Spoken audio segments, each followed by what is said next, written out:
어제장 이슈가 있었던 업종 살펴보는 기업 이슈 시간입니다.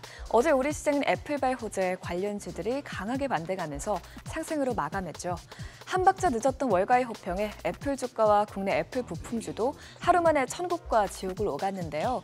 애플의 AI 시스템이 처음 공개됐을 때는 새로운 게 없다는 평이 주를 이뤘다면 월가에서 아이폰 교체 사이클이 빨라져 아이폰 판매량이 늘어날 수 있다는 낙관론을 내놓자 시장 분위기가 반전됐습니다.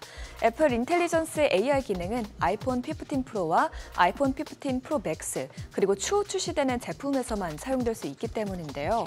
멜라우스 리서치의 애널리스트는 코로나19 팬데믹 기간에 구매한 아이폰은 구식이 될 것이라면서 아이폰 매출이 최대 2년간 약 20% 성장할 수 있다는 슈퍼사이클에 확신을 갖게 됐다고 전했습니다. 이외에도 모건 스탠리, 뱅크 오브 아메리카 등 대형 투자은행들도 아이폰 교체 수요가 커질 것이라는 긍정적인 전망대를 내놨죠. 이에 따라 애플이 현지 시간 11일 신고가를 경신하자 국내 애플 부품주도 반락 하루 만에 큰 폭으로 뛰었는데요. ITM 반도체가 12.22% 뛰었고요. LG 이노텍이 9.37% 상승했습니다. 그 밖에 BH와 덕산 네오룩스가 각각 7.23%, 6.21% 뛰어 올랐습니다. 한편 애플이 공개한 시스템 애플 인텔리전스가 서버용 메모리 업황 반등에 힘을 실어줄 수 있다는 분석이 나오고 있는 가운데 최근 메모리 반도체 시장이 점점 활기를 띠고 있습니다. 특히 AI 데이터 센터에 탑재될 기업용 ESSD 수요가 급증하면서 국내 메모리 반도체 기업 삼성전자와 SK하이닉스의 실적 상승 기대감이 커지고 있습니다.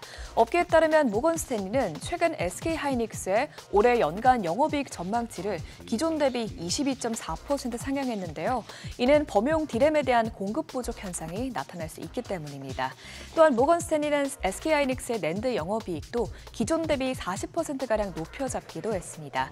앞으로도 낸드 관련 매출이 늘어날 것으로 예상되는데요. 이 같은 기대감에 삼성전자와 SK하이닉스 모두 상승에 성공했습니다.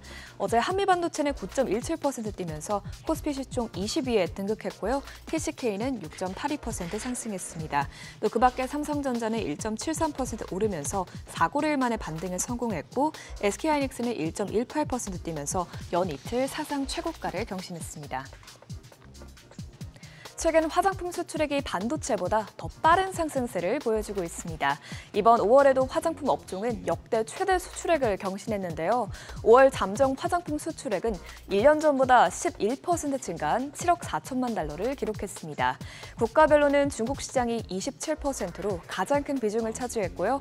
이어서 미국이 19%, 일본이 9%를 차지했는데 미국은 지난해 동기보다 수출 규모가 71% 증가하면서 가장 두드러진 성장률을 보였고요. 일본도 전년 동기 대비 16% 늘어나 확실히 이제는 중국 중심에서 미국, 일본, 동남아 등 더 큰 시장으로 발을 넓히고 있습니다. 앞으로도 화장품 수출액이 지속적으로 증가할 것이라는 전망이 나오고 있는데 이 같은 기대감에 어제 화장품 업종 전반에 훈풍이 불었습니다. 삐아는 상한가까지 뛰었고 컴텍 코리아는 14.79%, NFC가 12.03% 올랐습니다. 이외에도 클래시스, 한국 화장품 제조 모두 11%대 강세 흐름 나타냈습니다. 이르면 10월부터 운전자가 아예 탑승하지 않은 무인 승용차가 일반 도로를 달리는 모습을 볼 수 있을 것 같습니다. 어제 국토교통부는 무인 자율주행 기술 개발 활성화를 위해 국내 자율주행 스타트업 라이드플럭스에서 개발한 무인 자율주행차의 일반 도로 운행을 임시 허가한다고 밝혔습니다. 무인 자율주행차가 국내에서 허가를 받은 것은 이번이 처음인데요. 기존에는 임시 운행 허가를 받더라도 안전관리자가 차량 내부에 탑승하고 또 최고 속도도 시속 10km 미만이었죠.